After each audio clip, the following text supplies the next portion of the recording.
2005 সালের 14 আগস্ট সকালে Helios flight 522 learn airport থেকে গ্রিসের অ্যাথেন্স এয়ারপোর্টে যাওয়ার প্রস্তুতি নিচ্ছিল।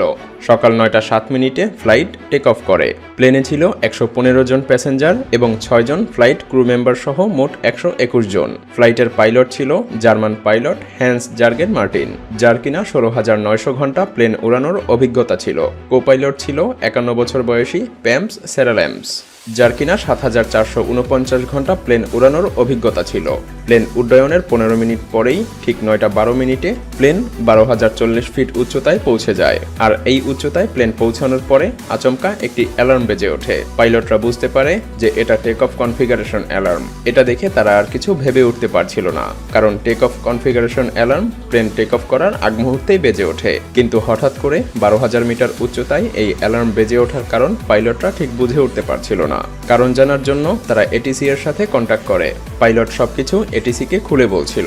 ঠিক সেই মুহূর্তে আরও একটি ভয়ানক অ্যালার্ম বেজে ওঠে। ককপিটে থাকা বেশ কয়েকটি অ্যালার্ম একসাথে বেজে ওঠায় এটিসি অর্থাৎ কন্ট্রোল রুম থেকে পাইলটের কথা শোনা যাচ্ছিল না। সেই সাথে প্লেনে মাস্টার কশন অ্যালার্মও বেজে ওঠে, যার অর্থ ছিল প্লেনের বেশ কয়েকটি সিস্টেম একসাথে ওভারহিট হয়ে গিয়েছে। পাইলটেরা কিছু বুঝে উঠতে পারছিল না হঠাৎ করে এসব কি হচ্ছে। এসব অ্যালার্ম শুনে যাত্রীরা উত্তেজিত হয়ে পড়ে। ক্রু মেম্বাররা তাদেরকে শান্ত করার চেষ্টা করতে থাকে। প্যাসেঞ্জাররা নিঃশ্বাস নেওয়ার সময় অক্সিজেনের অনুপস্থিতি বুঝতে পারছিল। আর ঠিক তখনই অটোমোডে অক্সিজেন মাস্কগুলো নেমে আসে।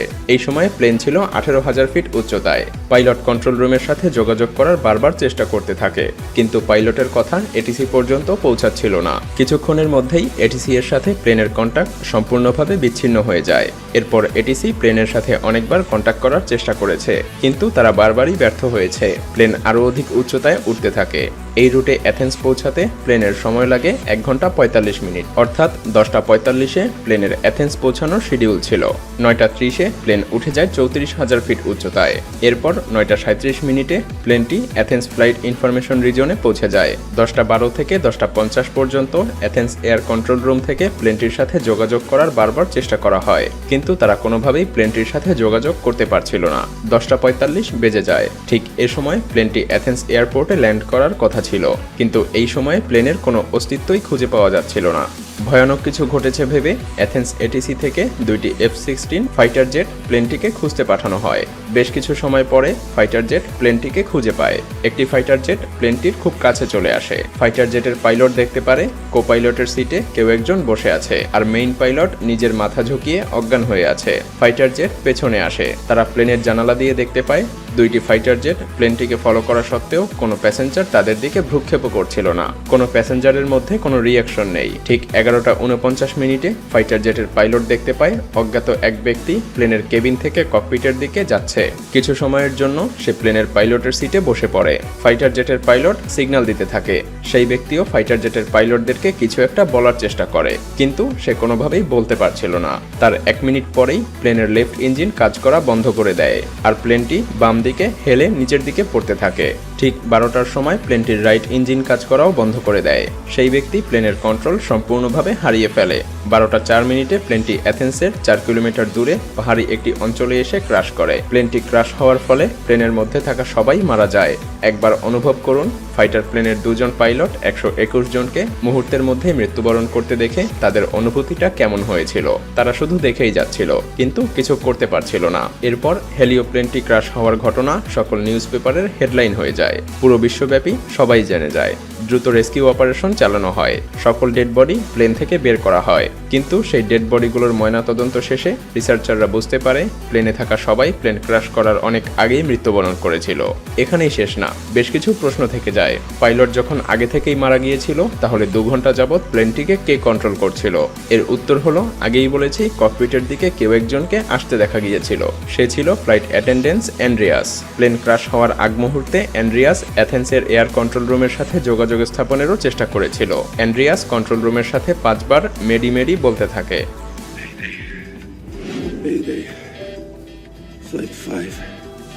অ্যান্ড্রিয়াসের কাছে এমন কোনো অভিজ্ঞতা ছিল না যা দিয়ে সে বোয়িং প্লেনকে কন্ট্রোল করতে পারবে। তবে শেষ পর্যন্ত সে প্লেনটিকে একটি জনমানবহীন এলাকায় নিয়ে যেতে সক্ষম হয়। এক্সপার্টরা তদন্ত করে জানতে পারে প্লেন যখন বাম দিকে হেলে পড়েছিল তখন প্লেনের বাম ইঞ্জিনের ফুয়েল শেষ হয়ে গিয়েছিল। কিন্তু এরপরে ইনভেস্টিগেট অফিসাররা এর আসল কারণ জানতে পারে। তারা কন্ট্রোল প্যানেলে একটি বাটন দেখতে পায়। এটা ছিল প্লেনের প্রেসারাইজ বাটন।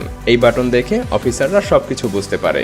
আসলে এই প্রেসারাইজড বাটন প্লেনের মধ্যে এয়ার ফ্লোকে কন্ট্রোল করে। এসব ইঞ্জিন অল্প অল্প করে বাইরের বাতাস প্লেনের মধ্যে প্রবেশ করায়, যাতে করে প্লেনের মধ্যে অক্সিজেনের স্বল্পতা না দেখা দেয়। আর এই প্রেসারাইজড বাটন অটোমেটিক মোডে রাখা হয়। আর যদি এই বাটন ম্যানুয়াল মোডে রাখা হয় তাহলে ক্যাপ্টেন এবং কোপাইলটকে এটার দিকে নজর দিতে হয়। এমনটা কেন ঘটলো এটা জানতে হলে প্লেনটিকে টেক অফের একদিন পূর্বে ফিরে যেতে হবে, যখন এই প্লেনটিকে রুটিন সার্ভিসে নিয়ে যাওয়া হয়। সেখানে প্লেনের খুঁটিনাটি চেক করে সার্ভিসের জন্য প্রস্তুত করা হয়।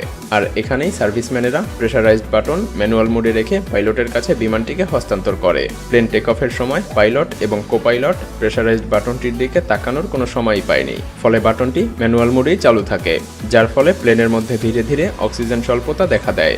যাত্রীদের মাথা ব্যথা শুরু হয়। পাইলটেরা অ্যালার্ম ঠিকই শুনতে পেরেছিল, কিন্তু দুর্ভাগ্যবশত তারা প্রেসারাইজড বাটনটির দিকে মনোযোগ হারিয়ে ফেলে, যার ফলে প্লেনের মধ্যে মারাত্মক অক্সিজেন স্বল্পতা দেখা দেয়। আর পাইলটেরা আস্তে আস্তে জ্ঞান হারিয়ে ফেলে। কেবিনের অক্সিজেন মাস্ক অটোমেটিকভাবে নিচে নেমে আসে, তাই যাত্রীরা ক্ষণিকের জন্য অক্সিজেন পেয়েছিল। কিন্তু পাইলটদের ককপিটে অক্সিজেন মাস্ক অটোমেটিকভাবে নিচে নেমে আসে না। তাই আস্তে আস্তে প্লেনের সবাই একে একে জ্ঞান হারাতে থাকে, কারণ অক্সিজেন মাস্ক কেবলমাত্র 12 মিনিটের জন্যই অক্সিজেন সরবরাহ করে। তাই এরপর সবাই জ্ঞান হারিয়ে ফেলে, শুধুমাত্র একজন ছাড়া। তিনি হলেন ফ্লাইট অ্যাটেন্ডেন্ট অ্যান্ড্রিয়াস। আপনারা হয়তো ভাবছেন অ্যান্ড্রিয়াসের কেন কোনো অক্সিজেন ঘাটতি দেখা দিল না। আসলে অ্যান্ড্রিয়াস ছিল একজন স্কুবা ডাইভার, আর স্কুবা ডাইভারেরা তাদের নিঃশ্বাস লম্বা সময় পর্যন্ত ধরে রাখতে পারে। তাই অ্যান্ড্রিয়াস এই পরিস্থিতিতে বেশ কিছুক্ষণ তার শ্বাস প্রশ্বাস চালিয়ে যেতে থাকে। ইতিমধ্যেই সবাই লাশ হয়ে গিয়েছে, আর অ্যান্ড্রিয়াস তার সর্বোচ্চটা দিয়ে প্লেনটিকে ল্যান্ড করানোর চেষ্টা করতে থাকে। কিন্তু সে শেষ পর্যন্ত ব্যর্থ হয় এবং প্লেন ক্র্যাশ করে। প্লেনে থাকা সবার মৃত্যু হয়।